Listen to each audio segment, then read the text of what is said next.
Welcome to the Living Proverbs podcast. We are your host, D. Will. T. Lee. Welcome, guys. Welcome back. It's 3D? 3D. Episode 3? I like that. That's 3. Okay, Episode 3. Episode 3 and 3. That's right. Well, we will discuss how to solve common social, societal, and personal problems through making the timeless divine proverbs intellectually digestible and universally applicable. For every challenge that life presents to us, there is a proverb for it. And if we live out the wisdom of that proverb, we will at some point transcend the challenge. Amen. Man, I think you were really excited about this topic. I haven't even revealed the topic to the people yet, but I think you're really excited. Yeah. We might get some letters and all that kind of stuff. But you might get some hate mail. We might get canceled. Kind of like the scientific community, sitting there. Man, it's crazy. I was on TikTok and I was reading some of the comments, and that's exactly what they were saying. Getting a lot of. They need to stop making podcast equipment. These guys don't know what they're talking about. And, that come with the game, though. That's just a part of the game. Yeah, that's just what it is. It is what it is. We gonna, keep rolling. You ain't stopping. You ain't just a little speed bump. Nah. Matter of fact, if you stay long enough, you might get converted, So keep watching. Right. That's the prayer. That's always the prayer, And keep watching. Keep watching. Yeah. So the topics today is focusing on choosing a wife. The qualities a young man should look for in a woman.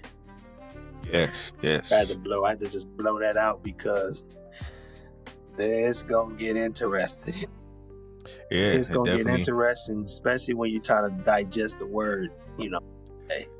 Yeah, definitely. And you want to start with the word of the day? Yeah, the word of the day. Okay, I got it. The word of the day is prudent. And prudent means having or showing good judgment and restraint, especially in conduct or speech. Wow. It's a little more understanding potential consequences, making wise decisions, and acting with discernment to avoid harm or achieve good outcomes. Wow. So that's the definition of prudent. Man, that's essential to life, being prudent. To everybody too. I mean, like this is having some prudence, it's a very desirable trait that everybody should be praying and asking God for, because it leads to good decisions and doing things in a way that you're conscious of the result before. It's almost like prophetic. Because like you see the two outcomes in something, so you make a decision based on what the outcome you desire to be. Right. Which is a powerful trait to have as an individual. So we dealing with choosing a wife, man. Choosing a wife. Yeah. Choosing a wife. I learned this watching this comedy special some years ago. This, I think, Bernie Mac. Bernie Mac. The great Chicago comedian. Yes. He had a joke that it just stayed with me for some reason. And the joke was about, he said that there is no longer any grandmothers anymore. There's no grandmothers anymore. And he started making jokes about what grandma doing now. Grandma used to sit you down and talk to you. Now grandma out at the club, and grandma, you know what I mean? He kind of made this reference. And I thought about it for a minute. I was like, wow, that's just deep. Because what he was really talking about was that there's a disconnect between the elders and them giving them their wisdom to the youth. Yeah. In past time, elders gave their wisdom to the children and grandchildren, great grandchildren, and they taught them and sat them down and gave them lessons and all that kind of stuff. But he was saying that that's no longer present.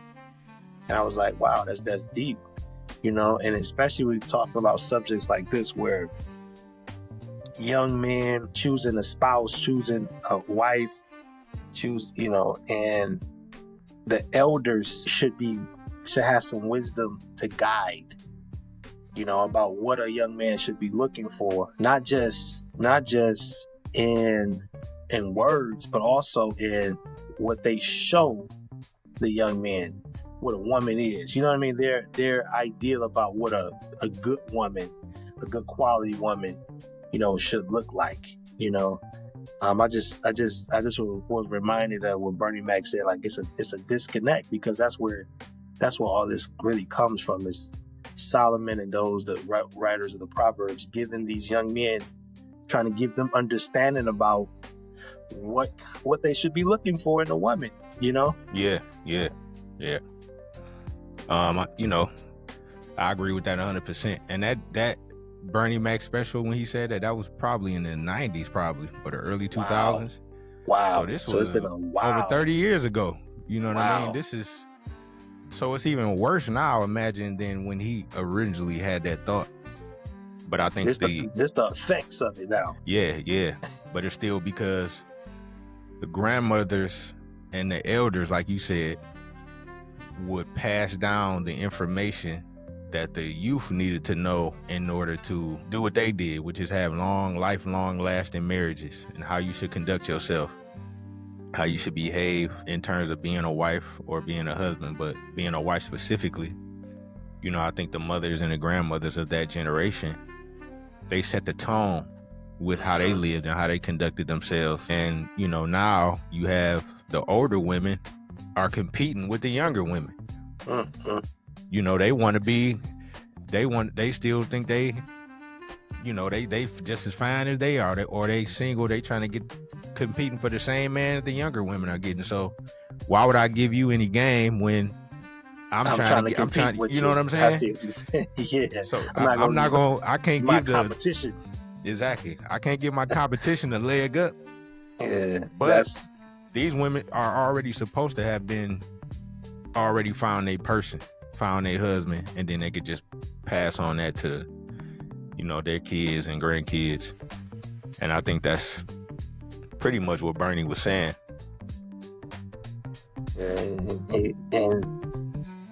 It's just a new day, man. And that's why it is so important that, you know, these type of podcasts that deal with the elders' wisdom, you know, coming to the youth, you know, it is so important, because without it, we're going to have a seriously lost generation. There was a time in my life where, you know, you used to hear grandma and granddad and, you know, say things and all that kind of stuff, and you kind of like brush it off, like, okay, grandma doesn't know what they're talking about. And then at some point in time, you start realizing that grandma knew what she was talking about. You know, it hits you at some point in time. But I just think, like, many in this generation, they've never had that moment, that aha moment, where it's like, grandma, you know, granddad was right, because they didn't really have that, you know? Yeah. They, you know, had television, they had all kind of you know, ideas of wisdom, you know, teaching them and help raise them, so to speak, and give them counsel. And there's not that treasure for that, you know. And I think that one of the top decisions that a young man will make in their life is who they choose as a spouse, and who you know, like that, who they have children with, things of that nature. That it would affect your life on so many different. It takes prudence. Yeah. To make those kind of decisions, because these decisions have consequences. You know. Yes. Good or bad, there are things that come from it, and this is the reason why I believe Solomon and the writers of the book of Proverbs took so much time in those Proverbs to talk about this topic right here. It's literally this topic. Yeah. You know, what kind of woman you should be looking for. Yeah. He's talking to his sons. Yeah, he talks about wisdom. Yeah, he talks about, fearing the Lord and things of that nature, and making good decisions. But he also spends a lot of time throughout the Proverbs, as you're going to see. We got several scriptures, and we didn't even use all of them, but we it's just plenty used of them. some enough. It's plenty of them. Talking to them about how important it is to recognize and make the right choice of choosing the right, the right spouse, the right wife. I mean, I think it's vital that as young men that we, the elders, began to teach and show young men like what a wife looks like. You know what I mean? Yeah, they need to know. What it looks, what are you desiring? Because we got some crazy stuff out here. We can talk a little bit about that. We got some crazy ideas about, you talk to a 13-year-old, what kind of, how do you want your wife to be? And you just hear a lot of either carnal, worldly type things or things that just don't make sense. You know what I mean? Because they just haven't been taught, these type of things. Yeah, a lot of kids, like you were saying, they've been raised by the media. Yeah. They've been raised by reality TV. And now in this, age we in, it's social media and, YouTube and everything you can think of. It's all kind of information about relationships and, sex and things of that nature. And to be honest, there's an attack on marriage in general. Yeah, it is. So you either have conversations where it's a dysfunctional view on marriage, or it's just nobody wants to be married anyway. Well, at least that's what they putting out there, but we all have an internal desire, I believe, to be married. Right. But, life does what it does, and then you grow up and you begin to reject that notion because all you've seen and experienced is the negative side of marriage, dysfunctional marriages through and through. I've also experienced that in my own life. Parents fighting and all that kind of stuff. Not so much physically, but more, kind of arguments and all that kind of stuff. And then it leads to divorce. And then, you kind of grow up saying, I don't think I want to be a part of that. You know what I mean? And that's how the enemy works. So, right. But the older generation, they stayed married, most of them. And they conducted themselves in a manner to where you didn't even know if they had a problem. They waited till the kids was asleep or we all was gone. They just conducted themselves in a way to where marriage looked far more attractive and more beneficial. Right. And I believe that's missing today. Definitely missing. Yeah. Just to add on, just one more thing, you was talking about like being married, who you decide to marry is one of the most important decisions you will make in your life. And I would say it's probably top 3, top 2, Easily. Once you decide to follow Christ, that's number 1. Follow Christ. LeBron, Jordan, and whoever else, these are the top 3. These the goats of decision. Yeah, you see what I'm saying? Because like you said, it can affect your life for the rest of your life.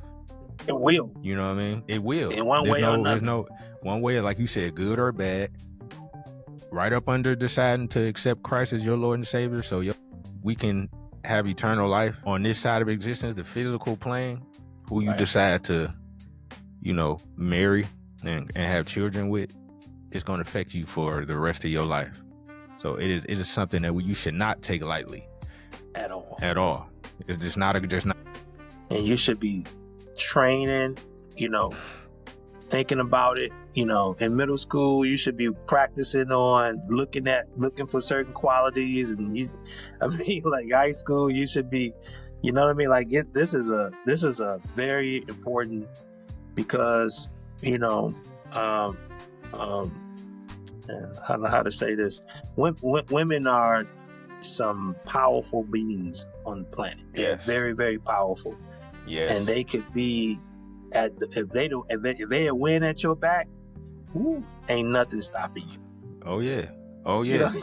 Oh yeah. The points that win at your back, it's nothing stopping you. Nothing stopping you.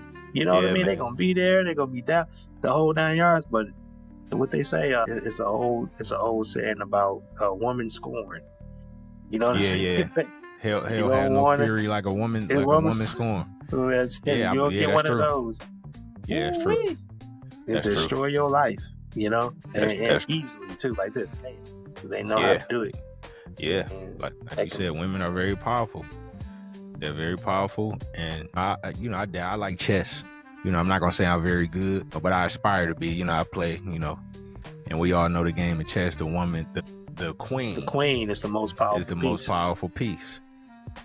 You know what I mean? Now the queen, the game isn't over if you get the queen, but the way the queen can move on that board is like you said, women can move like that in life because they certain and they can jump over, they can move, they're the only ones that can kind of do everything on the board. See what I'm saying? Everybody else got like the king move one space at a time, you know, but the queen, she is a powerful piece on the chessboard of life, and you better pick a good one. Yeah, you know, I would argue it's better not to pick one at all. If you can't pick a good one, absolutely, or you just don't see no good ones, you might as well just dedicate your life to the Most High. Yeah, you know what I mean. Pray and ask Him to bring one to you. But if you don't see no good ones and you can't find one, it's better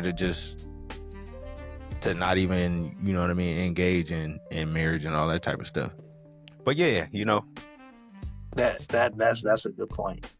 You know, that chess piece thing. Let's read the scripture, man. Let's read the scripture right now. I think it's a lot of these scriptures, man, they like I always say, they are very short. They are concise. They have a lot in it. You know, it just seemed like it's like, just a couple words, but it's some deep stuff. I think Proverbs 18 verse 22. I think many of us in the believers world, we hear this scripture a lot, you know, indirectly or directly. In Proverbs 18:22, this is what it says: "He who finds a wife finds a good thing and obtains favor from the Lord." He who, and this is the key word right here, I think in this, finds a wife.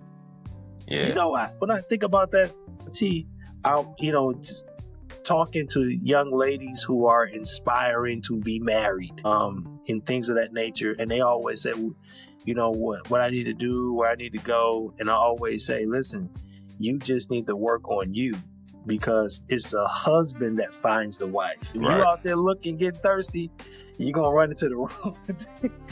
That's true. You're gonna take it back. You just get in your place and work on yourself, and the right one will find you. You know what I mean? Right. But it's he who finds a wife. Yes. How do you find something? Well, you know, for the women, right? You know, that scripture says he who finds a wife, which means that you're a wife already when I find you.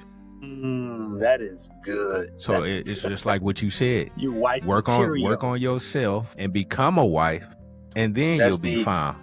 Because if you're not, because the reason it's saying a man is finding a wife, because we're looking around and we're watching and we're saying, okay, she's nice, she's attractive, but she's not a believer. You know, she's nice, she's attractive, but she got anger issues. She got things that could be very destructive. You know, if I bring this woman to my life, it'd be a lot of chaos. So we're just looking around and processing women's behavior, how they talk, how they dress. So we're assessing constantly. If a man is in his word, if a man is on his purpose, if a man is thinking clearly, he's looking and judging everything you do, everything you say, to determine whether you're a wife. So if you're not a wife, then a man will not find you. I mean, he know where you at, but he ain't gonna come, you know, because you're not a wife. he gonna use you for what he think you is. Right. If that makes sense. If Right. he don't think you a wife, he ain't gonna wife you. He ain't gonna wife you. He might entertain you.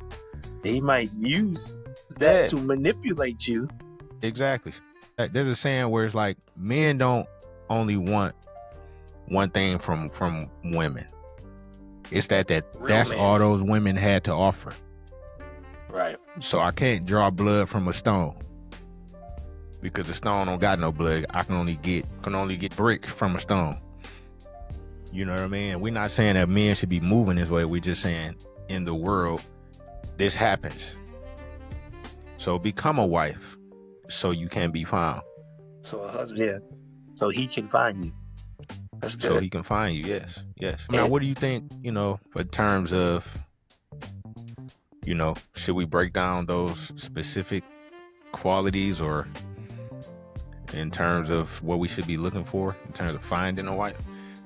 I think we're going to do it as we read this. We're going to let the scriptures do it, and then we just flow along with it. With it. I know, because we because all we going to say is just get the word anyway. So that's this. Yeah. It says he finds a wife. He who finds a wife finds a good thing. Yeah. A good thing. This why they say women are the prize. That's why they say women are the. It's not. It's a good thing. It's a great thing. It's a great thing. What I mean? Yeah. So women, they are the prize, but they're talking about wives. They're not talking about people in the street. They're not talking about city girls. They're not talking about. They talking about wives. Wives are the prize. Absolutely. You know what I mean? Yeah. So. Wifey material. That's what. Yeah. And now this is the best part of the verse though. He goes looking and he goes, oh damn, like you said, that's one right there. My God. Another movie just came to my head. Coming to America. Like the dad gave him a bride. He didn't go find her. He just the king said, "It's gonna be your wife." Right. She's a queen. Right? The arranged marriage. Yeah. And he when he went in there, he said, "Let me just talk to her to see." And he didn't see wife in her. Yeah. For him, himself personally. So, he said, "I want to go out and find one." Man. He said, "Where should I go?" He said, "I'm gonna go to the U.S. I'm gonna go to Queens. So that's where the Queen's at." So that's what I'm looking for. Right. And he went to find a wife. Yes. And he found one, and he was looking, and you could just tell just by watching the movie that it's not like something just overly stated. But in the movie, what it was saying was that the woman that he found, she had certain characteristics, certain qualities that attracted him as a king. Now this is the other side of the equation, because he who finds a wife is based upon what he views as a wife, what he sees as a wife. Right, you see what I'm saying? Is his perception about what a wife looks like. You know what I mean? And that's the part why it's important for us to deal with young men, because our idea, this generation coming up of what a wife should look like and act like and be like is something that is not what Prince Hakeem was looking for. Right. I see what it's not. It's not what he's looking. He's looking for nobility. He's looking for certain qualities. And there was other girls that were trying to push up on him and all that kind of stuff throughout the movie. And he wasn't having it with them. He just like, no. That's not what I'm looking for. Lisa is what I'm looking for. That's why I'm looking. Look at her, how she acts, how she conducts herself, how she thinks, how she considers other people, how all these different things that makes up what he saw was a wife important in his selection. And I think young men should have, as you was just saying, have a notepad or a specific things that they should be looking for, and testing women and testing them. Ain't nothing wrong with that. To make sure that that these qualities are not just a front, because no chameleon activity over here. Because you can see it. It happens a lot. They change. And one day they look like this. You know what I mean? Like, these things change. Yeah. You got to be able to realize what's the real of the real. What's the real of the real? The real of the real, Yeah. And as a young man, you got to have your spiritual glasses on, not just your physical ones. Yeah, because that's true. If all you just looking at flesh, you're gonna fall into the girls that was trying to go for Hakeem. You know what I mean? And you're gonna miss Lisa. You might walk right past Lisa. Yeah, because Lisa didn't look. She didn't look how you think she was supposed to look. Right. You know what I mean? You'll miss that jewel. Looking at that little shiny stuff over there, you'll miss the real valuable thing. Yeah. That'll help prepare your life. And he who finds a wife, they find a good thing, and obtains favor. Yes. From the Lord. And that's. I mean, what you think about that, T?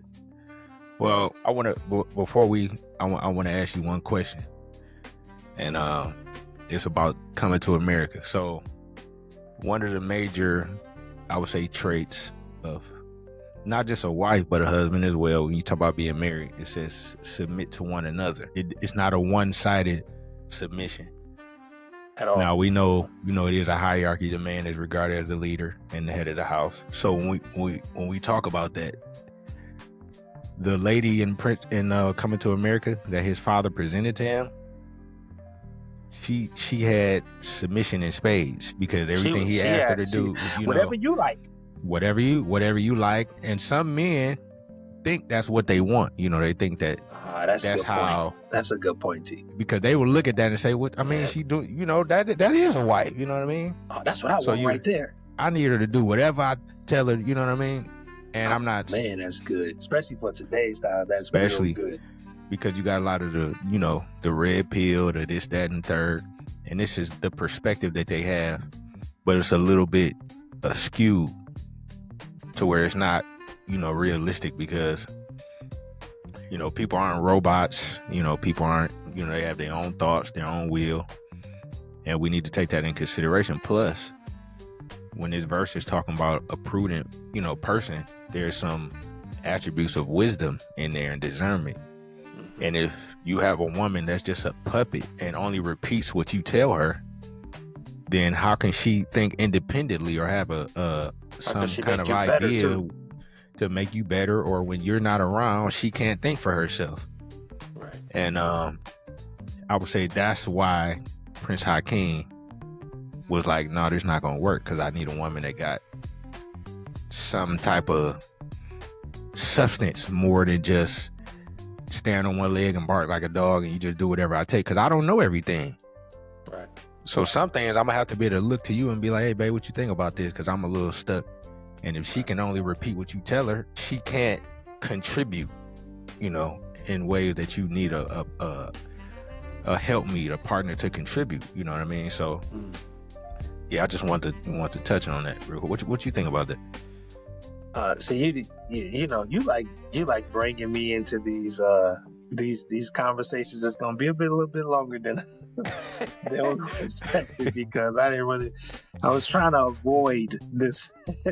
It's unavoidable. This it's part unavoidable. of the conversation. Hey, it is. So biblically, I'll just focus biblically. When the scripture says this, that God formed Adam in the garden, formed Adam and placed him in the garden. And then one of the first things that the Lord did was he brought all the other animals that he made before Adam to see what he would call them, as the scripture would say. Yeah, yes. And what the Lord was looking for was how much value he was putting on these things. Oh, that's just the elephant. Oh, that's the monkey. That's and so he said, out of all the animals, he said the conclusion that the Lord came to was that, oh, those were good names. That's not, his conclusion was none of them were comparable to him. based upon what he was calling. Through Adam's eyes, he didn't see something comparable to him. So the Lord, you know what he did? He put Adam to sleep, and he took some out of Adam, and then he formed the womb man. Yeah. And when Adam woke up, he saw the woman, and he started prophesying. Flesh of my flesh, bone of my bone, you know, all these, man. Yeah. Hey, what is this? Right. And so the Lord was happy because he knew Adam met an equal. Yes. And I think that specifically what you're talking about, I think when men want someone that they can control and manipulate, because that's basically what that woman became. Right. They made her into just this control, you know, a robot, like you said. Yeah.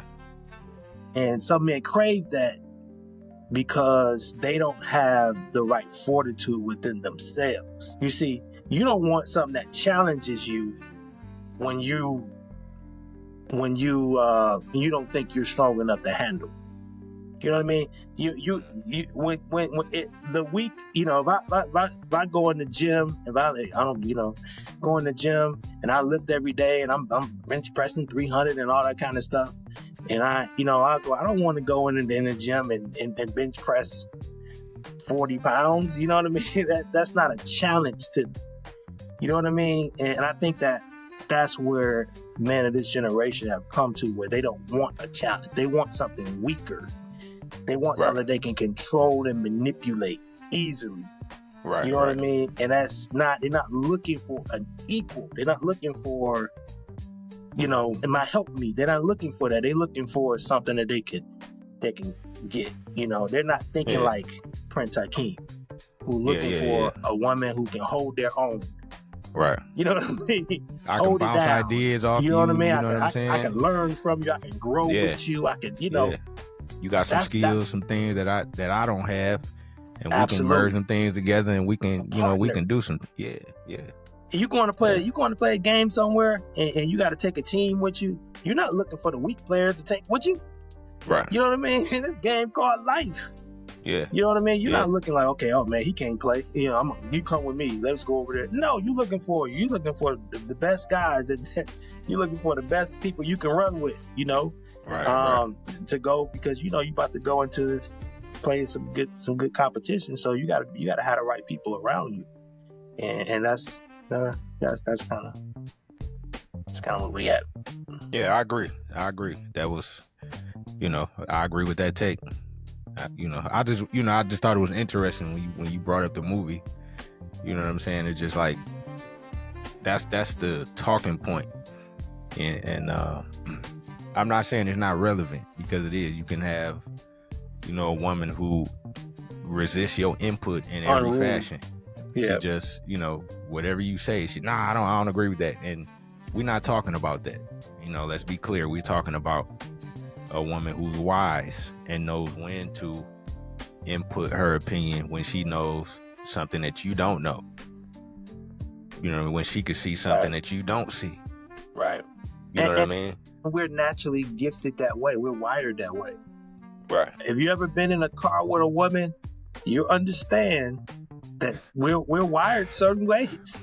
Yeah. You know, we see the road, where we going, we focusing on straight ahead, you know, she see everything else. Yeah. She see what's happening over here, happening over there. She see all kind of stuff that I don't see. I just see the road. I don't, you know, I know I'm not hitting the pothole. I'm not going to run over nobody. You know, that's what I'm thinking about. I don't see what, you know, the special that, you know what I mean? I don't see none of that stuff. Yeah, you know what I mean? Because that's a good. Yeah, we just, but, and that's the beauty of the union and becoming one, is that now if you can function together, you're a powerful thing, because now you see everything. Right. You're not fighting over, my view better than your view, and you're functioning as a whole and say, hey babe, watch that over there while I'm watching it over here. Right. And then we can get the whole perspective on what's transpiring, because you have that you can see everything as a team, and your strength match with her strength, and you become a powerful unit. You know what I mean? Y'all complement one another. The complementary effect. Yeah. Complementary effect. And that's how the Lord made us, to complement one another. Naturally. We naturally complement. Yeah. You know what I mean? Naturally. And if there is no that kind of cohesion between two, then you're gonna find that's what trouble runs in. Yeah.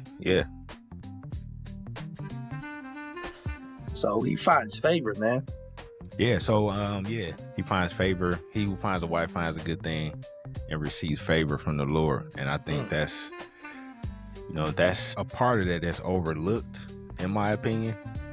But it's so powerful because it's saying that God is clarifying that if you find a wife, I see it as a good thing. And I will give you favor because you what I created you to do. And I understand how powerful this union is, and I bless it because I understand how powerful it can be in the earth realm for my glory. Right. That's a beautiful thing. Yes. So that's what you think about that in terms of receiving favor from the Lord? I just see it as he obtains favor from the Lord. I just think that it's important that when a man finds a wife, when he finds it, yes, he gets a good thing. But I think that's like the icing on the cake. I think that's like it's already good. He already got something good, you know what I mean? But God said, listen, I'm not, you just finding a wife, that is good, but I'm gonna give you, this is the extra stuff. I'm gonna put favor on this. I'm gonna put my hand on you. I'm gonna favor. I'm gonna bless it. I'm gonna bless it.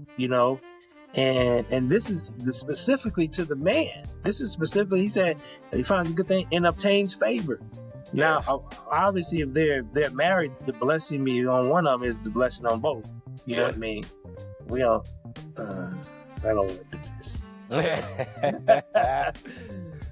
Hey, listen, if it's getting downloaded, you know what I mean? I gotta address this though, Tiny. This is one of the things that I gotta address because I'm just so tired of hearing people talk about this. This is the most. It's been going on for years now. I thought that they're gonna end this conversation, but it's not a wisdom. It's not a prudence. It's not nothing at all. Even the question to me is not even a smart question. And the question is who, is. What percentage of the bills should the man pay and the woman pay? 50-50 and all that. 50-50 and 80-20. Yeah. When people got real good at math, you know what I mean? When you talk about money, that's the only time people can count. I mean, that's a whole nother conversation. Yeah. I mean, but I just think it's a silly question. Yeah. Because it's based out of a worldly mindset, I would say. Yeah, there you go. The question itself. Yeah, it's superficial. It's a very superficial way of looking at it. Because when we talk about being married, like biblically married, even in your vows, it's for better or worse, through sickness and health, through richer or poorer, till death do us part. It is a vow you take that no matter what happens, good or bad, I'm going to be here. I'm not going to leave. I'm not going to forsake you. So I think, the reason that conversation is silly is because life is unpredictable. And, you can leave and go to work tomorrow, have a good job and be doing all this and get into a car accident and be paralyzed. Yep. And now you can't make no more money. You're not who you used to be. So what? Now you going to leave me because... Or your business go out of business. Or you see what I'm saying? Get laid off. It's a lot of different variables at play. But the thing that people miss about marriage is that it is not two halves equal one. That's not what it's about. Two wholes becoming one. It's the only time in mathematics where one becomes greater than two. Yeah, okay. Because I like that. Because when two, it's like a team. if you got 5 players and they all individuals and they don't share the ball, they ain't a good teammate, they don't, they ain't helping each other on defense and all the this, that, and this, what coaches spend most of their time trying to do, get the team to unite, to become one vision, one purpose, one team, you know what I mean? Type of focus, one band, one sound. No individual. The individual mindset is what destroys marriage. And that question is derived from an individual mind. Well, my part is this. Now, always answer this question this way with another question. Always say it this way. When you go home and you sit on the couch, whose couch is it? Is it my couch or our couch? Whose refrigerator is it? Yeah, it's our refrigerator. Whose washing machine? It's our washing machine. Whose TV? It's our TV. It's the only time people, and this is the issue, the lover of money, the only time we have a separateness is when it comes to finances. That's the only time. Yeah, the love, money. Like you said, the love of money. Whose bank account? Our bank account. This bank account. That's when everything else is on. It's everybody's until you start about money. Yeah. And you know what's so crazy about that? You married to a person. Y'all are swapping bodily fluids. But you more concerned about a green piece of paper than you submit your body with a person, but not a green piece of paper. You know what I'm saying? Like that don't, like what are we talking about? Worldly mindset. Like you said, it's all a worldly mindset, a carnal mindset, and it's devoid of how God designed marriage, and that it's supposed to be 2 people that become one, including their money. Including the money. Including our money. My wife and I, we got one account.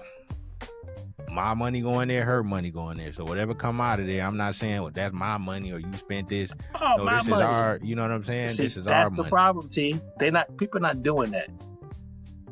They're living secrecy too, because I'm putting this little in just in case he act up.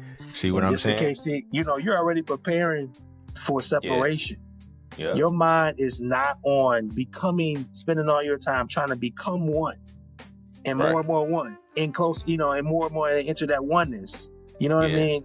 So we're getting married, we're coming together, but not becoming one, and that's the issue. And that's why this stupid questions like, well, we're 80-20. Like, well, I'm 80 and she 20. Yeah. Well, I'm 100 and she's 0. And I'm like, what are you talking about? Yeah, listen, it's whatever money I got in my pocket is my wife's. Yeah. She needs it, whatever she can money get it. she got is ours. We don't, it's, it's ours. It's like the scorebook. It's like, sometimes I had to tell my teammates, my team this, it don't really matter how many points you score, because anytime you score, we score. It don't matter. Long as we score more than them, that's all that matters. Right. Right. In the end, all of our stuff add up, and the scorebook is not as valuable as the score, the game score. Yeah, the final score. Yeah. 8 points here and you got 10. No, they don't really care about that. All they care about is that the right score. That's it. They don't care about who had this. Now he had 5. Nobody really care about that. In the end, what it comes down to is what team had the most. And I think that people don't think that way because it requires you surrendering part of you that you haven't surrendered. And that's the crux. How do we get on this? Hey, it's just natural. It's something that needed to be spoke about, especially by two married men. You know what Absolutely. I mean? Who are living it. We ain't just talking about it. We living what we saying. And let's be clear. This is 2 people becoming one is not an easy thing to do. It's not. It's one of the hardest things on the planet to do. Yes. And there's a notion out there, sorry to cut you off, but there's a notion like, when you get married and you meet the right person, it's just going to all flow, and then it's going to be so easy and seamless. Like, we talking about 2 people who grew up in 2 different households, who grew up in 2 separate, ideologies and understandings of how the world works, and you trying to merge those 2 things together. It's going to take work. It's going to take work. This is not something that's, like we were talking about, compatible, because we're opposites and opposites attract, but it's not like you said, it's going to take work. And I think people have a Disney fairy tale idea of what that's supposed to look like. And if it don't look like that in their mind, oh, this ain't, you know what I mean? They automatically write it off as this not being the one and all that type of stuff. And we need to do away with that. You know, we need to be more, have more grace, you know, have more of a realistic expectation, as opposed to like we talking about now, the 50-50 and all this carnal stuff. Because it's never going to work when you base it on superficial values. Absolutely. And I was talking to a guy. I mean, this how little we spend. This how you know a person didn't spend a lot of time searching for certain qualities.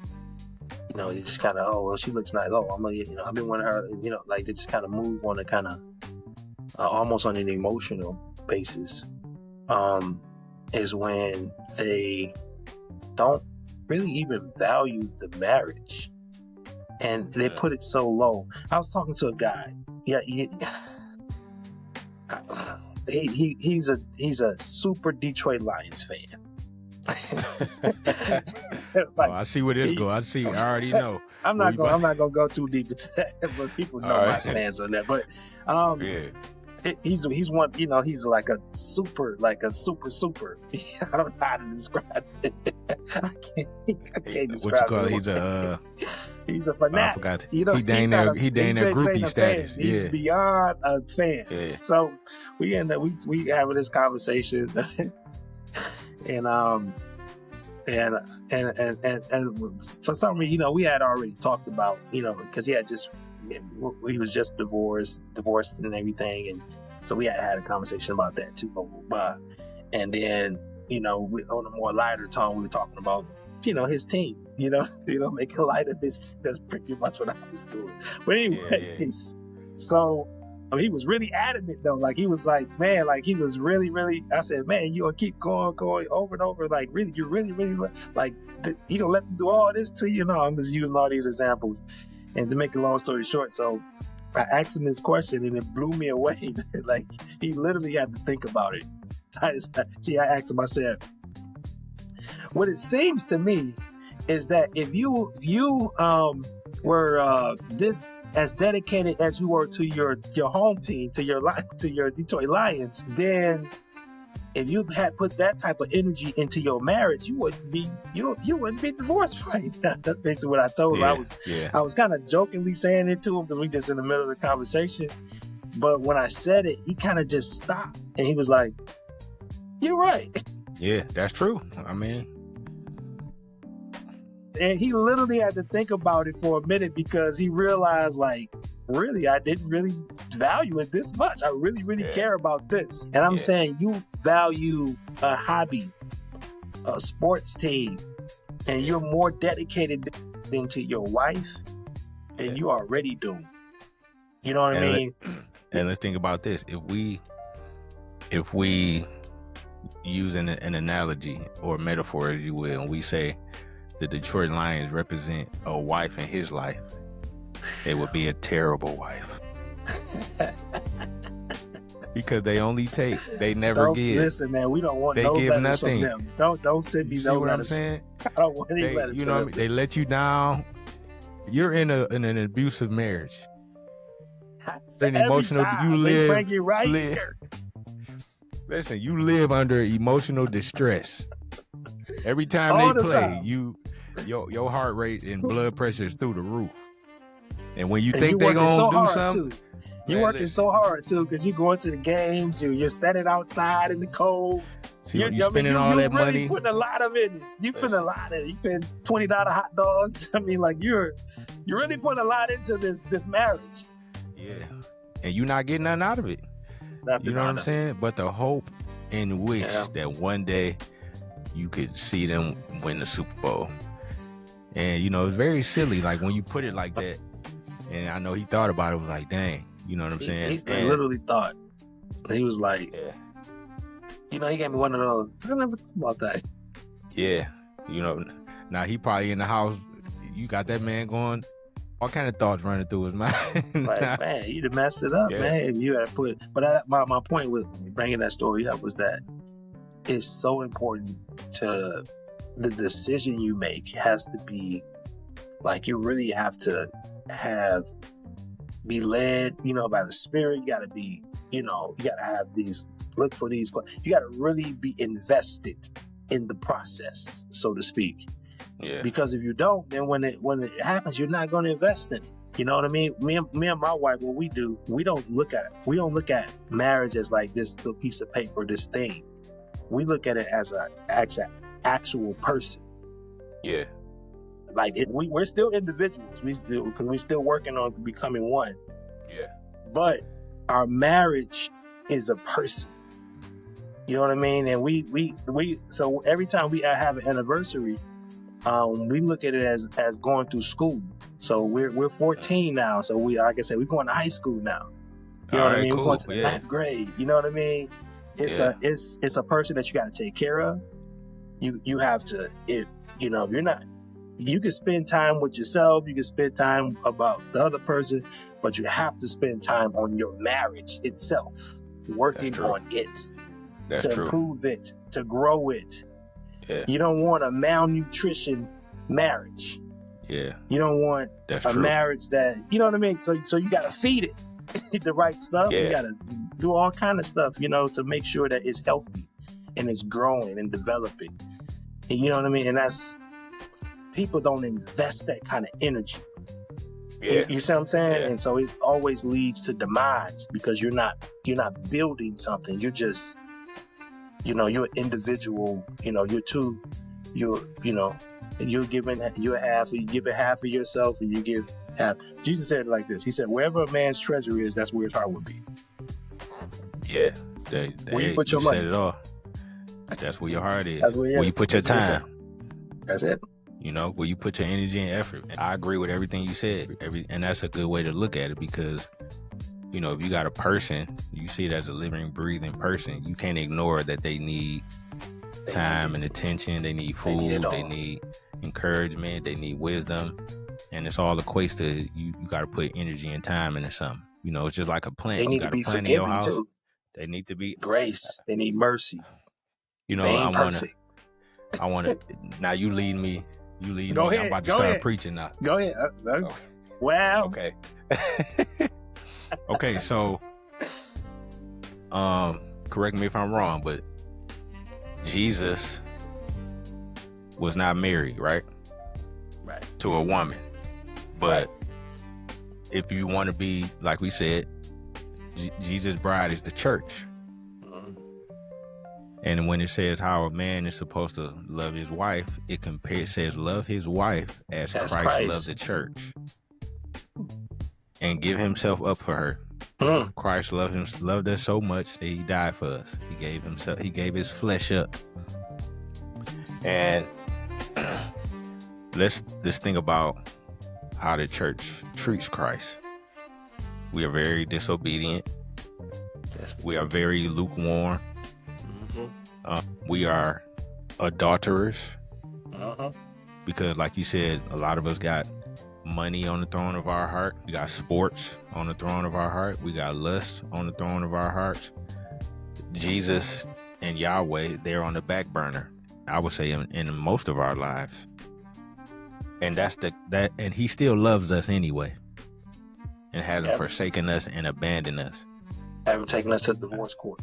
Hasn't taken us to divorce court. Still giving us an olive branch and still allowing us to come back. And that's the kind of love that he said that we're supposed to have for our wives because he understands that that's how much grace that you're going to have to be able to give them.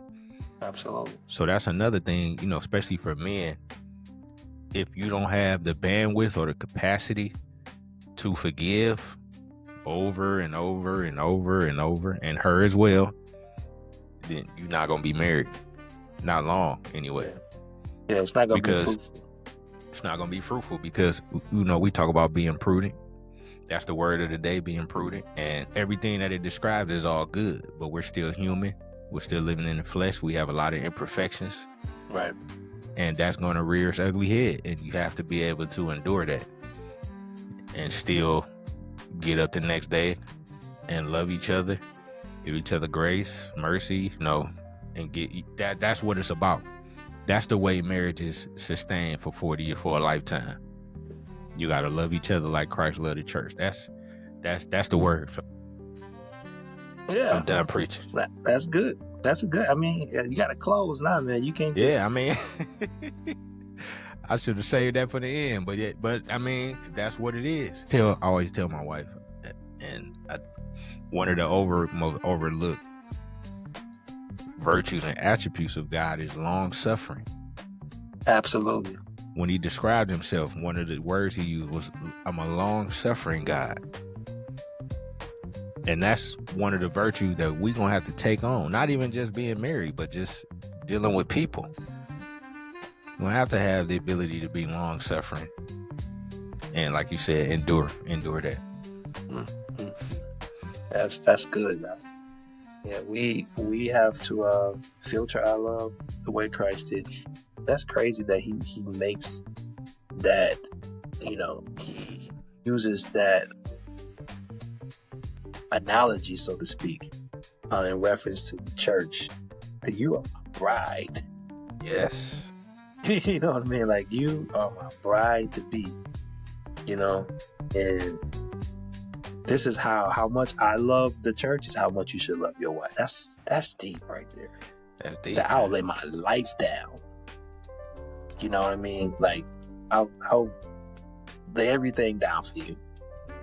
Like that's something powerful. Let's get to the next. We got to get to it. Okay. We got. Okay. We'll be stuck right here for a while. All right. Proverbs 21:9. Second scripture, Proverbs 21:9. What is it? It says, "It is better." Now this is deep. This is yeah. That's a deep one. We're gonna have to say a little bit about this. Yeah, we got to. We got to. This is the word. It says Proverbs 21:9. It is better to live. I just like the way this is so worded because it's trying to overemphasize something.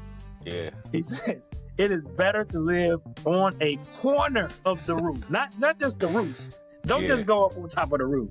Go to the corner. Of the roof than to share a house with a quarrelsome, argumentative, a domineering wife. Yeah. That is great. He said it's better for you to just go in the corner of the roof and live right there in that one little spot. It is the word is better. The key word is better. It is better. Like, this is like living in a house with the bed, warm, everything. Yeah. You better off going on the corner of the roof where it's raining on you, snowing on you, and you just stay there. Spider webs and all kind of, you know what I mean? All kind of stuff. Then the bee and I said, wow, man, he's really making a point there. You sound like he's talking from experience. He definitely is. Like, he definitely is. A quarrelsome woman.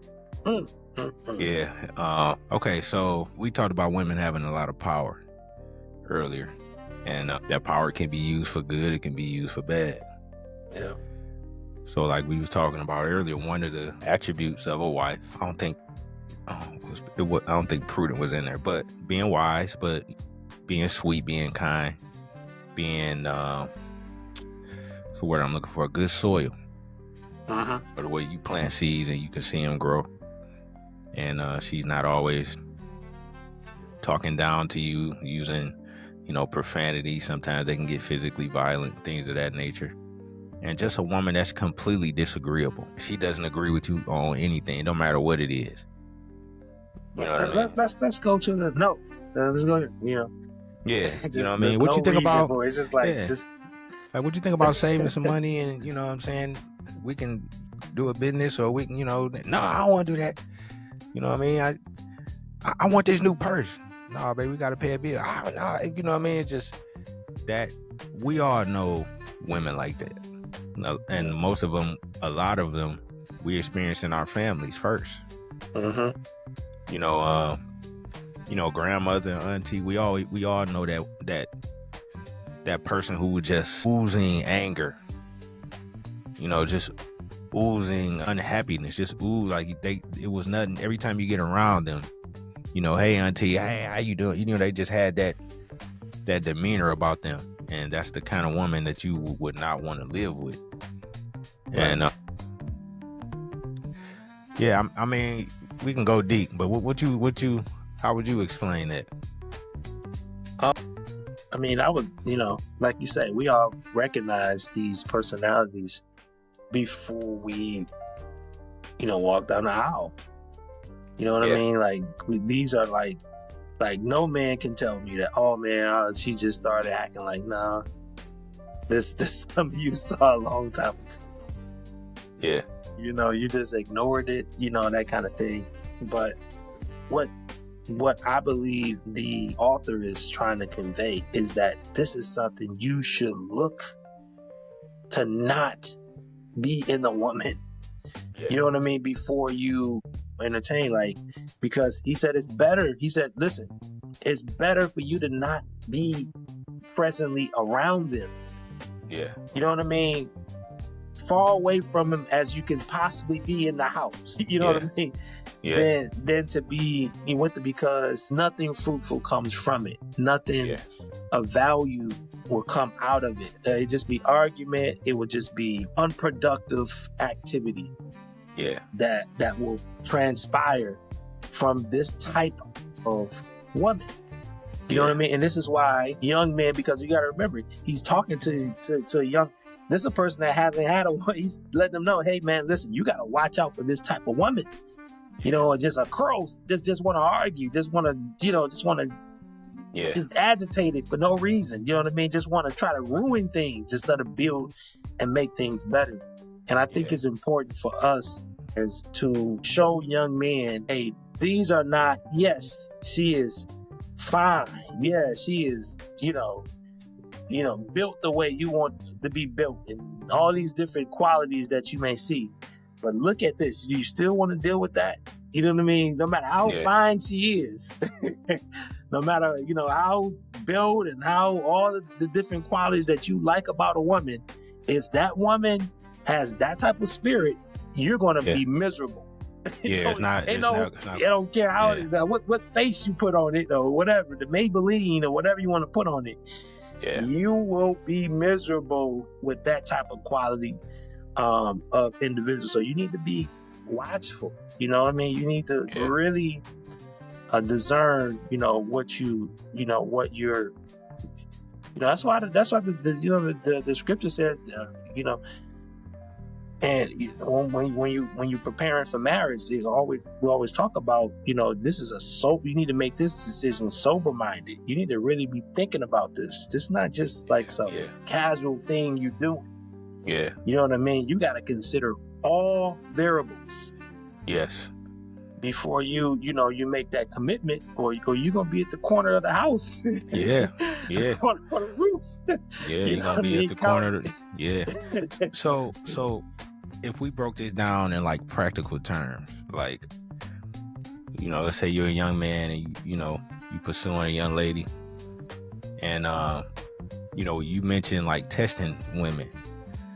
Yeah. And some, especially I think men in the church, men who are really trying to live a righteous life, live an honest life, I don't think a lot of them will feel comfortable like trying to set a trap and see how people respond to things. But we're just talking about like seeing how people move and how they respond in moments of high stress, high anxiety, in moments of disagreement. So how would you recommend young men going about seeing this side of a person, so they can get a better handle on what type of woman they trying to pursue, to see if she got that spirit in her? Yeah, I would say I think that the first part is, we have certain mindsets that we've been programmed and taught, ideas, customs, rituals, traditions that we've been passed down that are just like automatic, like in our society, like dating. Like, what is that? You know? Yeah, that ain't a real Courting. Yeah. What about Courting. Yeah. Versus dating? Yeah. You know, and I think that just the presentation of that, you know, because what happens on dates? You know what Some I mean? stuff that shouldn't be happening. Yeah, it's not courting. I'm not trying to learn about you, really. I'm not. Yeah. I'm just trying to have some fun. I got an objective. You got an objective, and we just fighting our objectives with one another. I know what you want, and you know, like it has nothing to do with like I'm really trying to learn you. Right. I'm really trying to obtain and acquire information about you. And listen, traits like this, it don't take a long time for the prudent mind. It don't take a long time to be able to see these qualities. Yeah, it don't take a long time. Yeah. You know, you can see, you know, like, oh, okay, yeah, this is what I'm dealing with. You know what I mean? You can see it real quick.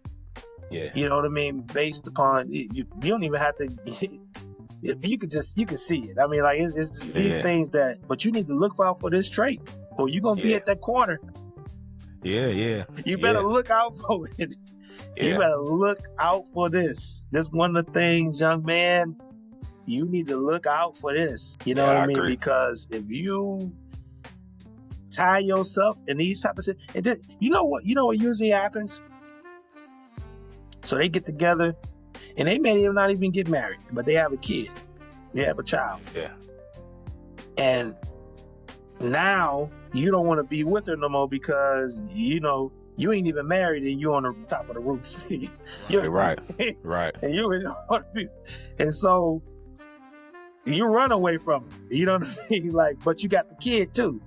Yeah. And now here's the pickle. Because now she gonna trap you with that kid. She gonna make child support and all this other kind of stuff. You know, it ain't even just about the support of the child. It's more just about making your life miserable. Yeah. I'm just gonna make you miserable any opportunity I get. So I'm gonna just try to anytime I'm just gonna do all kind of stuff to this type of woman. You need to avoid. Yeah, run away from her. Don't even entertain it. I don't care how she look, what she do. Run, young man, run. Please, run away. Yeah, I like you.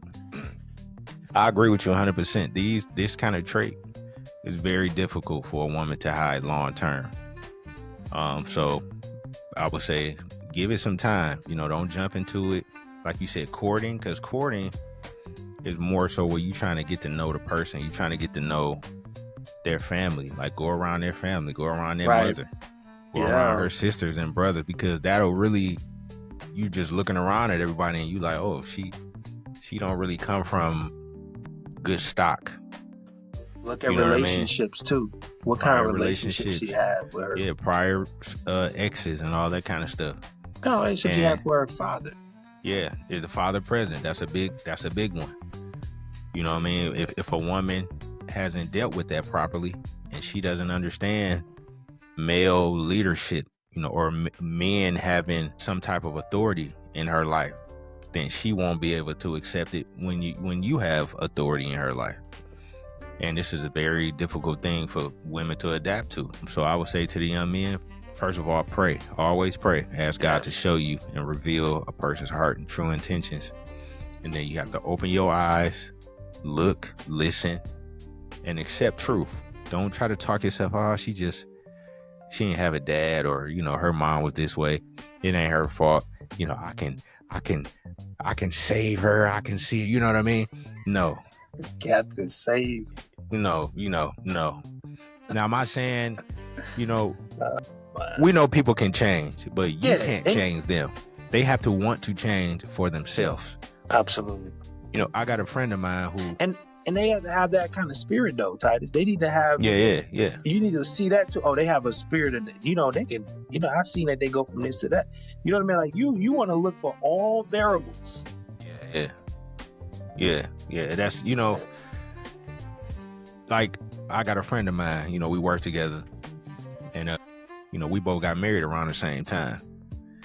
And we always talk. He was telling me how he went on a guy's trip with some friends, and they all came up in college together and stuff like that. And he said he thought, you know, they all was on the same type of mindset. So they went on a guy's trip, and the men started dabbling. You know what I'm saying? They was in the Dominican Republic, so you know how it go. And he said he was shocked because he thought that they had outgrew this mindset. He thought that, you know, they just going to have a good time and it wasn't no, you know, women involved. And I was telling him that this is an internal thing. Absolutely. You know, people aren't faithful or people aren't good because of somebody else being good. Like, there are men who have great wives, but they still cheat because it's internal. You have to have that internal makeup, that intestinal fortitude, that relationship with God. That means that you're who you are, no matter who you with, no matter where what. You are. You know what I'm saying? So that goes in line with what you're saying about, you know, women who have these type of personalities and type of demeanor. That's who they are, and you have to accept it, no matter how much you like them or you have faith in they can get better. You have to accept the reality and run. Like you said, go the other way. It don't mean you gotta hate them, or you know what I mean? You just, and then also in courting, there's no intercourse involved. So you're not blinded by that part of soul ties and all the that soul kind of ties and the pleasure. Because once you add that in, it makes it more difficult to see this person for who they are, right, and to pull away from them. Yeah. So that's good. That's real good. Yeah. That's good because it blurs your vision, you know. Yeah. And seeing, you know, you can't decipher things as well. It's almost like a drug. You know what I mean? You're not as sober, you know, in your thinking. Yeah. Because now you got all these ties, and now you know, you just it's not going to help you. If you're trying to find a wife. Yeah, that's not gonna help your decision making. It's not gonna help your decision making at all. You know what I mean? And it can put you in the bad. It's like, you know, that, because I believe that there are some men that were, you know, honestly courting certain women, and that happened, and children came, like I say, and then they really found out, like, with afterwards. You know what I mean? So you have to be, you know, you have to be. Number one, you have to try to make self-improvement yourself, because when you find a wife, she's going to expect you to be a husband. And that's a whole other conversation. A real wife, she ain't even going to, you know, you're going to find her, but she ain't going to want nothing to do with you if you don't got your stuff in order. If you not, so, exactly. And so as a young man, as a young man, you got to be working on you too. And you got to deal with those, inner, I think we just talked about this on the last podcast, you know, root issues, you know, within you, that you got to pour them things out. You know what I mean? Because if you're walking around, because you got to, and this is what we have to understand, when we're coming into oneness with another person, everything in you comes into oneness, even the not so good things. Yeah. And so you work on you so that you're less of a burden to the oneness. Yeah. You know, you're never going to be perfect, but you know, you want to try to be as best that you can possibly be. Your best you, as people would say. In that type of, you know, environment, because not only can you corrupt or cause unnecessary conflicts between you and the wife, but also they're products of children, their relationships that are, it's just a lot of stuff that comes along with it, and it becomes a house of cards that can just easily be just separated if we not really locked in like we need to be. It's you know, it's like the domino effect. You know, one domino fall, it ain't just one. It's a whole, you know, it's a whole row of things that are affected by, you know, one decision that can go left, you know, especially regarding marriage. And when you account for children, you know, children being involved in things of that nature. Right. So Like you said, discernment. We have to have the proper mindset before you can even identify a wife. You know what I mean? So when we talk about he who finds a wife, you have to know what a wife is. You gotta know what a wife is. You know, you got to know what she look like, what her traits are, what her characteristics are, and you have to know if you're ready. You know what I mean?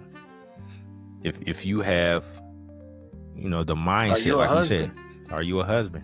Yeah. Are you forgiving? A house you band. Know what I mean? A house band. There you go. The house. There you go. Keep it together. There you go. Have you conquered your lust? Yeah, because you know what I mean. You stepping out, you're gonna do the opposite of banding the house. Yes. You know what I mean. You're gonna break the house down. Yeah. You know how many men have ruined families? Yeah, man. Because they couldn't control themselves. It happens every day. All the time. It happens every day, and you'll say, "Oh, she wasn't doing this, she wasn't doing that," but like we just said, it's an internal thing. Whatever my wife does doesn't excuse what I do. It doesn't mean that she didn't do something. It just means that I'm responsible for what I do. Absolutely. You know what I mean? That's part of it. And a lot of times it's just a cop out, you know. Yeah. And just thinking about times in my life that I've said that in different situations, like, oh, because of this, because no, it's a cop out for it's me trying to lessen, you know, my decision that I, you know, you who made the decision, you made, so it's you did it. You know what I mean? Like, you can't, well, this is the reason why. Like, you can't explain away what happened. You know what I mean? Whether it was deficiency there, whether it was something there, like, it don't matter. You still made the decision, and now the effects of that decision have to, you know, take its course. Yeah. And that's the thing that we always have to consider, you know, that, you find a wife, but you need to be a husband when you find the wife. Yeah, of course, of course. You know what I mean? And so you got to work on you. You got to work on your, you know, being a man and growing and developing. And that's a work in progress. We still, you know, growing and developing. But you have to be at a place where a wife sees a husband in you. You know what I mean? Yeah. Like, a real woman sees a real man. A queen sees a king. You know what I mean? Like, you can't walk up to a queen and be a peasant. You know what I mean? Like, she gonna see them peasant traits real quick. So that's not what I want. Yeah, this no, is true. I'm looking for a king. Yeah, this is true. A king. That's what I'm looking for. Exactly. You're acting like, you know what I mean? Like, you got peasants. You still, you know what I mean? Like, so we got to be real with ourselves. You know. And that's kind of where we at with this. All right, cool. So I think we pretty much got that one. And I think we can go to the next scripture. What's that one? That's good. Okay, so we did 21:9. Yeah. 21:9. Okay, so Proverbs 19, verse 14. House and wealth are inherited from fathers, but a prudent wife is from the Lord. Oof. Yes. Now, what you think about that, D? I had to combine Proverbs 18 and 22, and then Proverbs 19 and 14, because what it's saying, in chapter 18, verse 22, he said, he who finds a wife finds a good thing and attains favor from the Lord. So he says, when you find a wife, you're going to get favor from the Lord. Now watch this. Then he says, house and wealth are inherited from fathers. So all, you know, your parents hand down wealth to you. He says, but a prudent wife is from the Lord. He said, not only am I giving you the favor, but I'm giving you the wife. So why am I allowing you to find this woman? Oh, wow. So you telling me if a man finds a wife, prudent wife, then you didn't find her on your own? No. I led you to her. All right. But I put her in front of you. I'm not going to lead her to you if you ain't what you need to be. You know what I mean? Like, I'm not leading you to a good woman if you ain't a good man. Right. I'm not gonna lead you there. I'm not gonna give you my prize, and unless you are worthy of it. So he's putting all of this on the man. He's putting this on the man. You got to find her. You know what I mean? And it's gonna be a good thing. And if I'm providing it. I'm giving it to you. For it. Yeah, I'm providing for it. So you thinking you finding it, and it's all based on your wisdom and understanding and knowledge. But I set the table. I set the circumstances in place for this to even happen. You know, because let me ask you this. Like we just said, you gotta work on yourself, prepare yourself.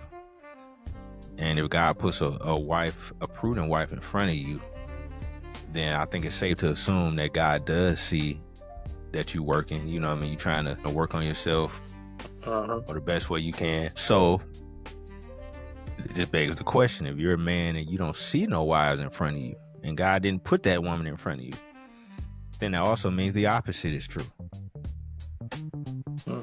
Yeah. That you must not be ready.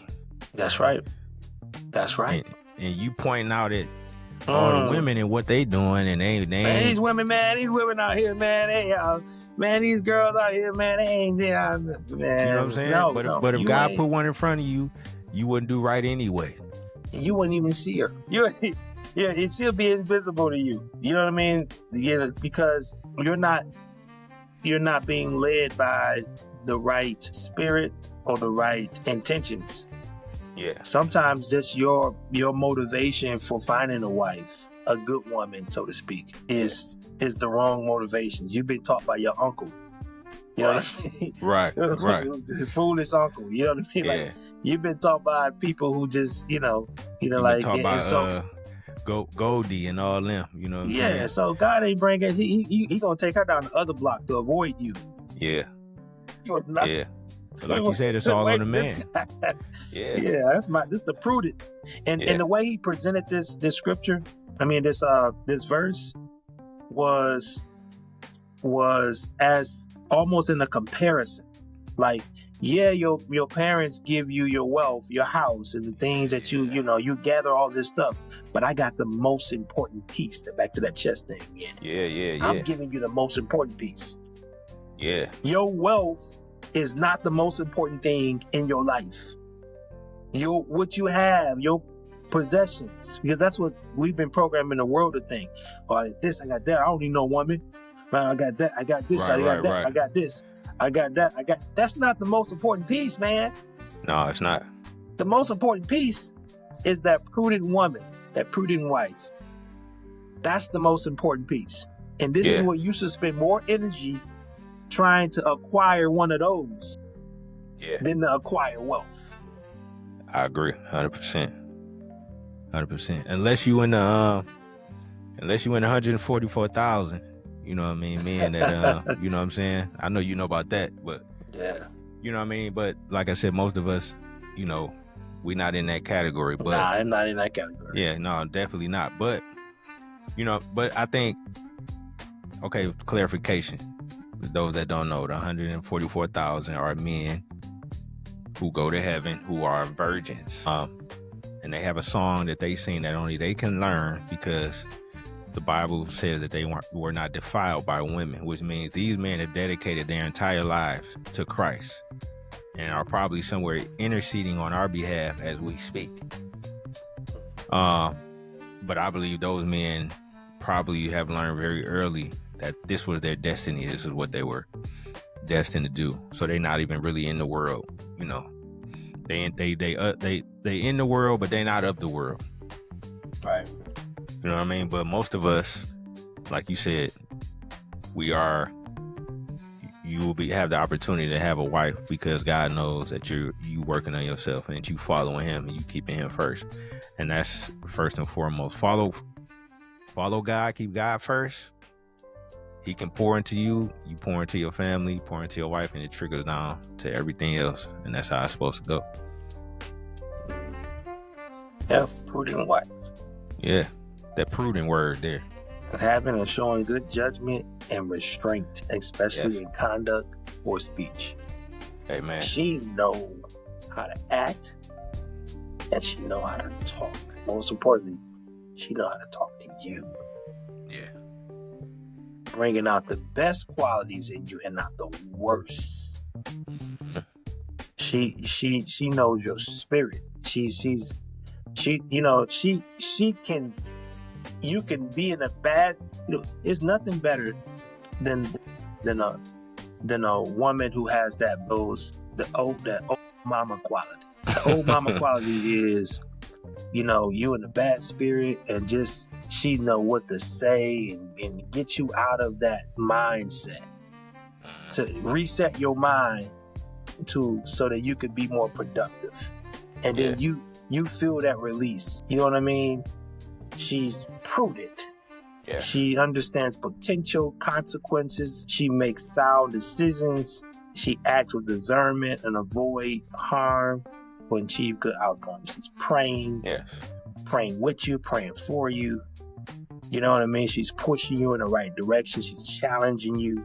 Yes. You know what I mean? She know how to get you. This is something, an asset that a man, that if if you're going to, plan on, not being one of the 44,000.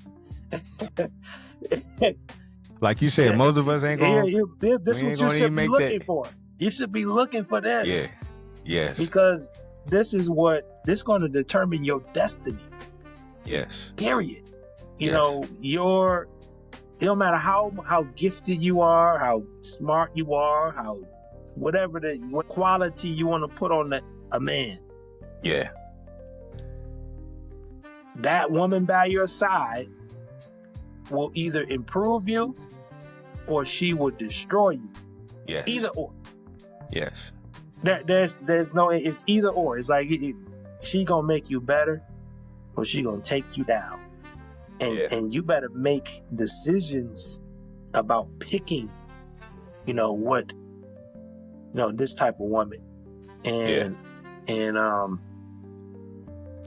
Lord said, I will give you to He said, man, your mom give you that little stuff that don't really last, but I'm gonna give you something that's gonna be the best thing that you ever had. I'll give you a great quality of life. Yes. And I think, especially now with everything that's happening in the world, with like certain figures, you got the Shannon Sharps, you got the R. Kellys, you got the P. Diddy's, and even you got the Solomons, you got the Samsons, you have the King Davids. Men making bad decisions and having great falls because of women, because of the kind of women they chose to engage with. It's nothing new. This been happening since the dawn of time. Always. I mean, this is you always trace a man's fall back to a woman. Yeah. Yes. That it's his fault. It's his fault. You chose to engage with it. Chose her. Yeah. Yes. She may have gave you the little wink, you know what I mean? But you took your butt over there. You did it. And you opened the door, and then now look at you. So it's just like, we have examples around us every day of what not to do. Too. A great example of what not to do. But a lot of us keep falling in the same trap. And I think this is so tricky, and this is why I was waiting for this topic, because when you're talking about women and relationships, it is a natural God-given inclination to be attracted to women. There's nothing demonic about being attracted to women. You can't blame it on outside forces. God is giving it to you, but we need to filter it through his laws, through how he set it up. Because if we do it on our own, all those names that I just threw out there, though, that's the end result of us trying to do it ourselves and do it our way. Right. So we got plenty of examples. Young men looking at this, you got examples in your family your uncle, your daddy, your brother, your cousin. You ain't even got to look at celebrity, quote unquote, people. You have examples in your life right now that you could look at and you could say, I don't want that to be me. Easily. And it can easily be you. It's very easy. It is very easy, you know. We also have like good examples, like, you got the Solomons who just, I don't even know what he was thinking about. Yeah. To be honest with you. You know. And, well, we know what he was thinking about, you know, but that's the problem right there. Yeah, that's right. Yeah. That's right. You know but then you got the Davids who, you know, he had a bad moment, but he recovered. And that's the thing, like, you know, that's the most important thing to me. I think is not necessarily being faultless. It's about learning from your mistakes. You know what I mean? David learned from his mistake. He kind of picked himself back up and kind of, went in the right direction. But then you have examples like Joseph. You know, Joseph, who went into Egypt and, you know, came in as a slave and became, you know, economic secretary of the nation. Yeah. The wife of a higher official, you know, made moves on him. Yeah. You know what I mean? And it wasn't like he couldn't get away with it. You know what I mean? It wasn't. But his integrity. Yeah. You know what I mean? His integrity and his character as a person. You know, and I'm pretty sure she was attractive. She the wife of a king. I'm pretty sure she was just, you know, but his internal qualities outweighed his external desires. You know what I mean? Like he was in a position where he was sober-minded, and he was positioned for him to overcome this challenge. Even though there was another drawback, that if he got caught or in knowing that she lied on him and all kind of stuff, but his integrity is intact. And a lot of times, man, you got to value your name, and it has to have some weight. And and it's just a personal thing as a man, because as a man, you know, especially when you have, you know, certain statutes, certain in the community, or it's always going to be I tell young men all the time. As long as you doing what you're supposed to do, it's always going to be women that's going to want to be with you. True. No matter it. As long as you're doing, you're doing, you know, you're on the right. You always going to have women who, even after you get women, you're going to have women that's going to want to be with you. Yeah. You know what I mean? But you have to keep your name intact. Yeah. Like, your name is valuable. Your reputation. Yeah. And as you become a husband, you a house man, you got to protect that house from outside attacks. Yeah. You know what I mean? Like, and that's an outside attack on your house, is a woman coming and approaching you, trying to ruin your marriage. Right. That's an outside attack. That's the enemy trying to get you out there so he can come inside. That's it. That's all this is about, is breaking the ban on the house. Yeah, but you got to be ready for it. You got to know that's coming, and you got to be secure in yourself. Like, I don't need that. Yeah. There you go. What I always do, you know, I try to weigh the pros and the cons of whatever decision I make. Of course, you know, some things should just be like, no, I ain't even gotta, you know, I already know this is bad. I ain't even gotta go to Proverbs. This don't even make no, I mean, that's always good, but I'm saying, like, okay, what's, like Joseph, I'm sure he was like, okay, if I did this, what could go wrong? The king can find out, he can kill me, behead me. You know what I'm saying? This woman could have a baby, all type of stuff. I'm trying to secure my future. I'm trying to solidify myself so that I can, you know, have some pull to provide for my family and all that type of stuff.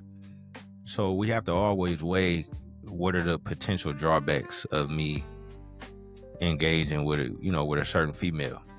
And most of the time, if you just take a minute to think, you'll say, you know, it ain't worth it. You know, I remember the movie. What movie is that? Thin Line Between Love and Hate. Yeah. Where the mama said, "Lifetime." What she said? A couple of minutes of pleasure can cost a lifetime of pain. Yep, it's true. And that's what I mean. That's why, like you said, be sober minded. And I think the last episode we was talking about making decisions from here and not from, you know what I'm saying, your emotions and your loins and all that type of stuff. You have to think your way through life. You know, so. Yeah. And I think the other thing that Joseph, that kept him, other than his personal principles and integrity, I think it was the type of woman. I don't think he was attracted to that type of woman. Yeah. You know what I mean? Like, I think that she may have been attractive, but that type of woman that knows that knew he was married, you know what I mean? Yeah. Knew she was married, and she ain't had no integrity. No integrity. And sometimes, and to a man of integrity, you're not attracted to that. Like, that's a turnoff. That's a turn off. Woman are you? You know what I mean? Like, you don't have no morals about yourself. This ain't like like you just out there willy nilly. You know, no ex. You know, I think men love it especially if it comes to a woman you taking serious. You love a woman that has exclusivity. You know what I mean? Anything of value is exclusive. It's exclusive. Not everybody can. You know what I'm saying? Get near it. She ain't a doorknob where everybody get a turn. Right. You know what I mean? So that's a bar. You know what I'm saying? Hey, listen, and like you said, especially now with this age that we living in with social media, it's very easy to do a quick. Let me go look on, see what type of stuff she posts. Let me look and see what kind of picture she got. And usually within 5 minutes, you can see what type of person you know what I'm saying. You did. We didn't have that growing up. You had to really get around a person. You had to you had to court them. You had to be. You know what I'm saying? There and take them to like now. You can go on social media and see a person's thoughts. You see the inner thoughts of what they posting. Within 5 minutes, you like, oh, okay. Even if what that what they saying is not true, it's just the fact that they saying it. It's like, why are you saying? I can't be with you. You know what I mean? Yeah. Yeah. But that's like you said. But you have to you got to be that investigative. You got to listen. If a job, they're not hiring you for life. You know what I mean? They just hiring you. They hiring you to fill this void in their company. Yep. And however long you last. They investigate. They do their, they do diligence, looking at you and trying to figure out what kind of employee you're going to be. They investigate your life, you know what I mean? And trying to figure out okay, who am I dealing with? Who am I hiring? It's just for a job. And you talking about a partner for life. You got to be really, you got to be Ben Matlock or Columbo. Yeah. You got to go really, you got to really figure out what you're dealing with because, this is what it's going to come down to. Yeah, that's like you said. And another thing, a lot of women, when you talk to them, a lot of women talk about, they do background checks. Like they go on the internet and they type your name in and see if you got any type of criminal history and stuff like that. I think men, we are far more less apprehensive because we're men. We ain't like she can hurt me. Yeah. Great, but she can't hurt you though. She can't hurt you, but we're very lax, and a lot of us aren't thinking let me do a background. Let me see if she got any type of, criminal history. You know what I mean? We, like you said, it's something we need to take more serious in general. Mm-hmm. Yeah. So we got one more scripture. One more. Well, technically two more, but one right. Oh, two more. Okay. Yeah. Proverbs 12:4. This is what it says: a virtuous wife is the crown of her husband, but she who causes shame is like rottenness in his bones. Now that's deep. That's deep. A virtuous wife is the crown Like, see, he wear that thing. He like, this. Yeah. Look at my wife. Yeah. Yeah. They say trophy wife, the crown wife. You Yeah. don't say, forget the trophy wife. Then you need a crown wife. You need the one that you want to wear. And Yes. say, these are all the good qualities that this woman carry in my life. Man, and she's virtuous. Yes. She has the virtue. She has the character. She has the nobility. She has these qualities that make her special and unique and treasured to that husband. He says, but she who causes shame is like rottenness in his bones. Man, that's crazy. So let's talk about the good part first. So when you have something that you know you proud of, you know, people getting degrees, they post them, look at this, I got my degree. You get a new car, look at this, I got my house, look at this. Things that we are proud of, we prop them up. Right. You know what I mean? We like, yeah, this what I got. Look at what I got. You win a medal in school, you know, you win a trophy, you prop it up because it's something you're proud of. And that's what a virtuous wife is. She's something that you know is good. You know that's rare, that comes from the Lord. And she's like you said, like a crown you wear. You walk around and other men look at you and respect you because they say, damn, that dude, he knows something. Right. You know what I mean? He know how to pick a good wife. Woman. He got a good woman. Man, I wish it was more women out there like her. I'm you know on what I mean? the I rooftop wish in I the had. corner. See what I'm saying? So not only you, yeah. Say he covered with I'm on the rooftop. Man, I see he you covered with walking spider down. webs, and he got the slow drip. The slow drip. Man, it's cold up there to draft. My God. You know what I'm saying? But it's something that makes you feel good. Yeah. You know what I mean? It's something that you can be proud of, and like we said, it's a wonderful feeling. And how would you describe that in terms of? I mean, I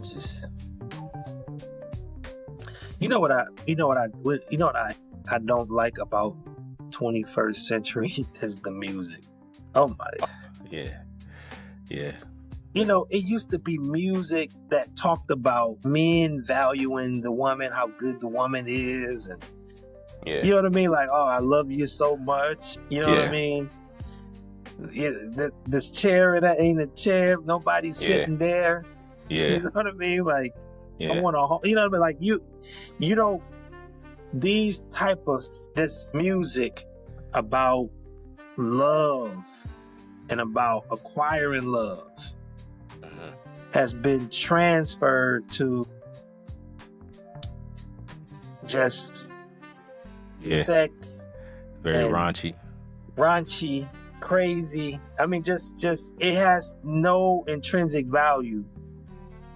This little bar right here says so much because what it's saying is that this is the true depth of a man when he feels he has a partner that he can wear and be proud of, and you know, exclusive to him. You know what I mean? And he adores this. He loves this. He sing. I love the songs of Solomon. You ever read that book? It's literally his songs. No, I haven't read that one. And it's a little bit. It gets a little bit deep in there, a little bit personal, but it's to his wife. It's to it's to whatever wife. Yeah, whichever one. You know what I mean? Right. But it's his affection, his love, his endearment. You know what I mean? And this what a woman can drive a man to, if she's a good woman. She can drive a man to where she's almost the center of his world.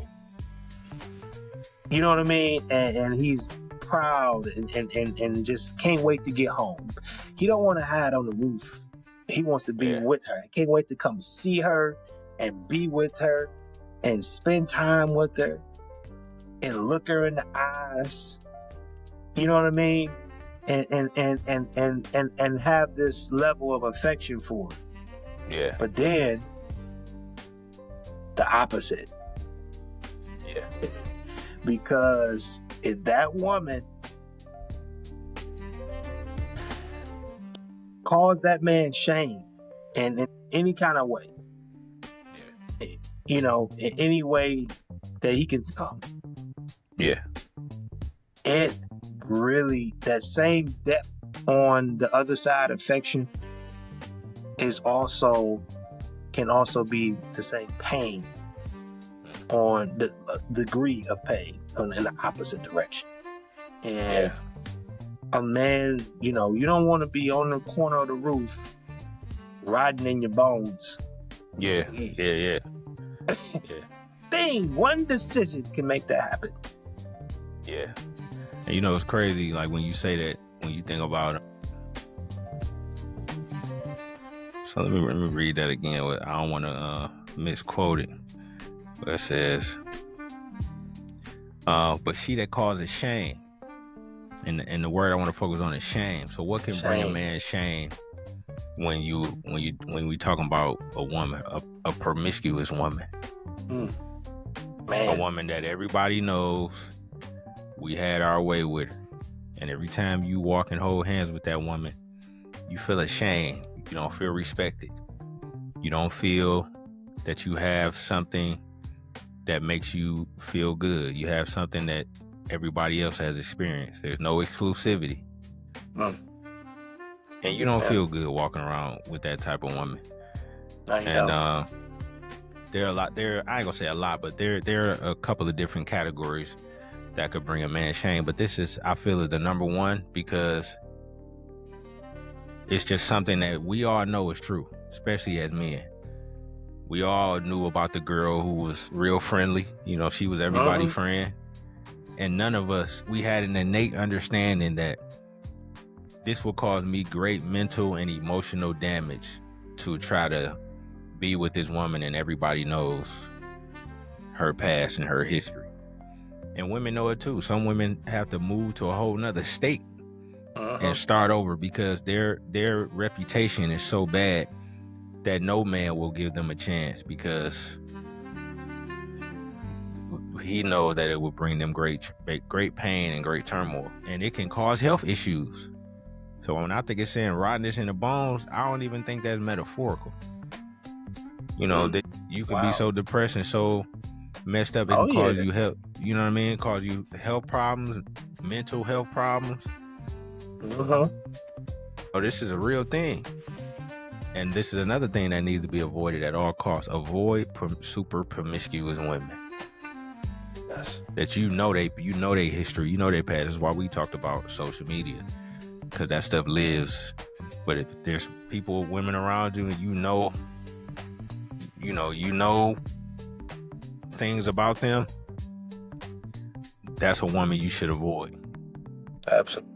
You're looking for you're looking for a wife, you know. I mean, you know, that doesn't mean you're not gonna find somebody who is not perfect. What he's saying is that he's talking about a mindset. You know what I mean? Yeah. Where you just a woman that just you know, it don't take much. You know what I mean? For someone who's trying to, you know, get out of her what he wants out of her, you know, and that's a dangerous thing on a lot of levels, and that woman eventually will cause shame, you know, to happen, you know, and then we could talk about a million reasons why, but then the object or the focus is on this comparison between a woman who brings honor and elevates you, makes you feel good about yourself and the decisions you made, versus this woman who, you know, drives you to the point that like is affecting you emotionally, spiritually, and as you said, even physically. Yeah. And mentally. You know what I mean? And you all because of the decision we make. And that's why, young men, it's important. You really need to examine, really, really look at who you are joining yourself with, particularly on a relationship level, because this would affect your life. And it can be a great effect where you just, you're proud and you're, or it could be a very negative effect, you know what I mean? And drive you to you can't be driven anymore. You know what I mean? And your wheels really falling off, Yeah. Did you hear about that story of the guy? It was a guy in Detroit who found out that his 3 children were not his. He was married to a woman for, I want to say, over 10 years or something. They had 3 children. Wow. And somehow he found out the children weren't his. All 3 of them. None of them were his. Wow. And that's imagine the shame that man felt. Imagine in his bones. Imagine the mental anguish. And then we know how the devil works. The devil talks. Oh yeah, we gonna work. He working him. He working him. What you just gonna let this? What you gonna do about that? You gonna let that slide? Yeah. So it didn't end very well. I think the man, he drove to his wife's job and severely attacked her. I don't think he killed her, but that's just an example of betrayal, picking the wrong woman. And this is why we're talking about being very observant, being very mindful of who you're talking to, who you're engaging with. Try to keep the physical interaction to a minimum, you know what I mean? Because it clouds judgment. Pray and ask God to show you what kind of person you're dealing with, so that we can avoid these kind of situations like the one I just mentioned. Because it's not a game, you know what I mean? It's not a game. There's no reset. Ain't no reset button. You don't get to turn the game off and then turn it back on and start. It don't work. It don't work like that. Nah, ain't life. And then one more quality that you was naming on that list of qualities, and being secure in yourself. Yes. A lot of I notice men that they're not secure, and so any woman, they just kind of, you know what I mean? Like, dude, you gotta have some level of security in you that, just because somebody throw them, you know what I mean? Like, just because they look nice and they say something nice to you and they kind of showing interest in you, that don't mean that shouldn't always just be the thing that moves you. When you're secure in yourself, you gotta be secure in you, man. You gotta be you got to be secure in yourself, as a young man. And I know especially the younger you are, the harder it is. Of course. But as you get older and you start 20, you start getting older, gotta have, the more security you're going to have, the more chances are you're going to come across a woman who's looking for, because that's one of the qualities that a woman is looking for, is to be secured.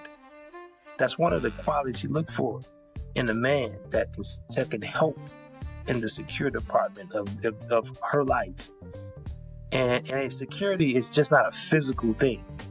Right. It ain't just physically protecting you. You know what I mean? That's not only secure. Also emotionally secure.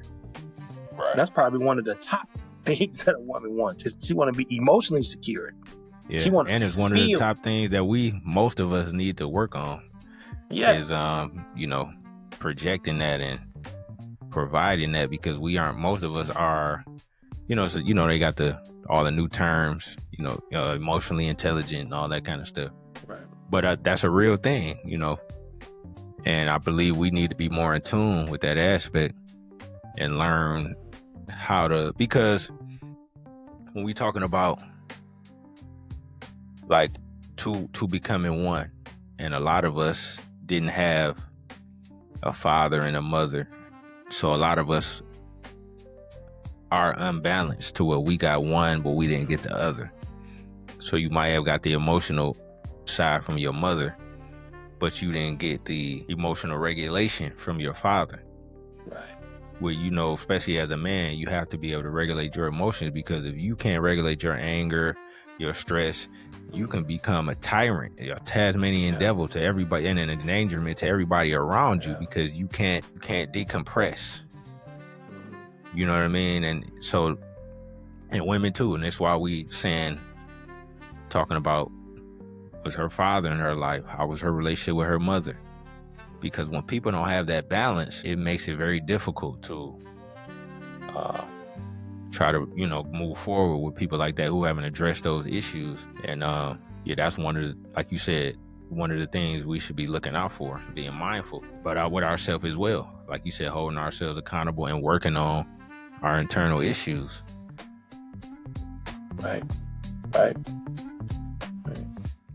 All right. So, this is what we can do. Let's part this, and then All right, we'll come back and finish with what I know everybody been waiting on, this verse. You know, these verses. You know, these the most. You know, it's probably the most chopped up proverb is Proverbs 31. So we're gonna talk about that when we come back. Let me part this.